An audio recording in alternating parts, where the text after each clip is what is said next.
ایک لڑکی کا تصور کریں جو اپنے باپ اور چچا کی گولی سے زخمی ہو کر دریا میں پھینکی گئی، صرف اس لیے کہ اس نے اپنی مرضی سے شادی کی تھی۔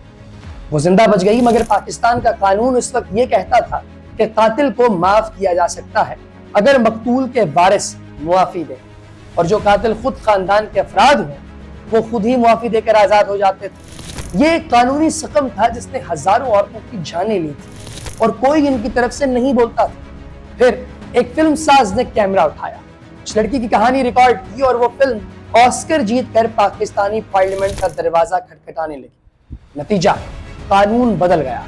یہ شرمین عبید چنوائے کی کہانی ہے۔ شرمین عبید چنوائے 12 نومبر 1978 کو کراچی میں پیدا ہوئی۔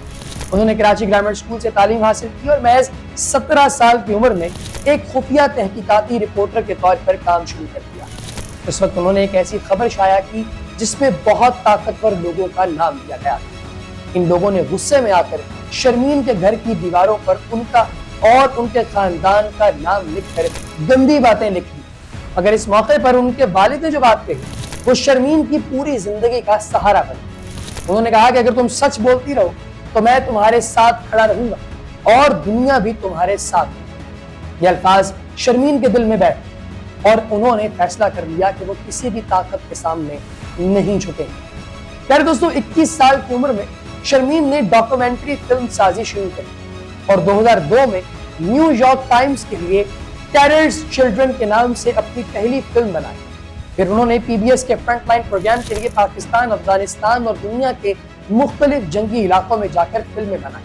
ان کی فلمیں سعودی عرب سے شام تک، فلپائنز سے مشرقی تیمور تک ہر اس جگہ گئیں جہاں کمزور انسانوں کی آواز دبائی جا رہی تھی۔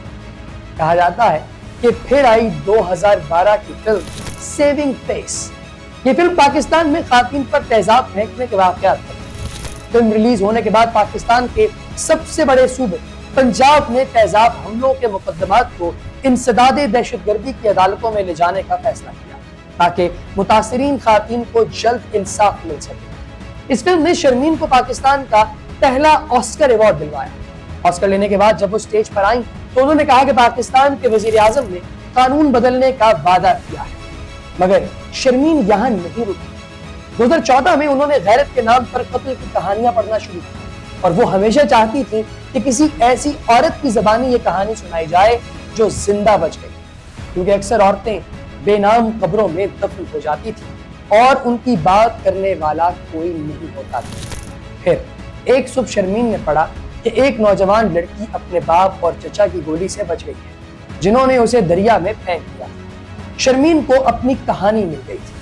اس لڑکی کا نام صبا قیصر تھا اور اس کی کہانی پر بنی film A Girl in the River The Price of Forgiveness نے 2016 میں شرمین کو دوسرا آسکر ایوارڈ دلوایا۔ آسکر تقریب میں شرمین نے کہا کہ یہ ہوتا ہے جب پرعزم عورتیں مل کر کام کرتی ہیں، اور بتایا کہ یہ فلم پاکستانی گورنمنٹ کو غیرت کے نام پر قتل ختم کرنے کی قانون سازی پر مجبور کر رہی ہے۔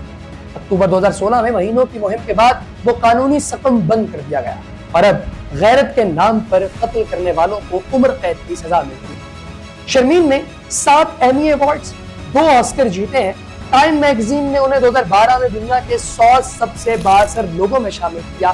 پاکستان نے انہیں ہلال امتیاز سے نوازا اور انہوں نے نہ صرف خود کام کیا بلکہ 2007 میں سٹیزنز آرکائیو آف پاکستان کی بنیاد رکھی جو پاکستان کے ثقافتی اور سماجی ورثے کی حفاظت کرتی ہے۔ 2024 میں شرمین نے فیشن آئیکن ڈائن وان فرسٹمبرگ پر ایک بائیوپک ڈاکومنٹری ریلیز کی جس میں دکھایا گیا ہے کہ ایک عورت نے ایسے زمانے میں کاروباری سلطنت کھڑی کی جب عورتوں کو بینک کارڈ کے لیے بھی کسی مرد کی ضمانت چاہیے ہوتی تھی، اور مئی 2025 میں ڈزنی نے انہیں سٹار وارز فلم کی ہدایت کاری سے ہٹا دیا اور ان کی فلم ریلیز سکیڈول سے نکال دی۔ یہ ایک بڑا جھٹکا تھا، مگر شرمین کی پہچان کسی ہالی ووڈ فرنچائز سے نہیں، ان کی پہچان وہ لڑکیاں ہیں جنہیں دریا سے نکالا گیا، وہ خواتین ہیں جن کے چہروں پر تیزاب پھینکا گیا، اور وہ قانون ہیں جو ایک فلم میں بدل ڈالے۔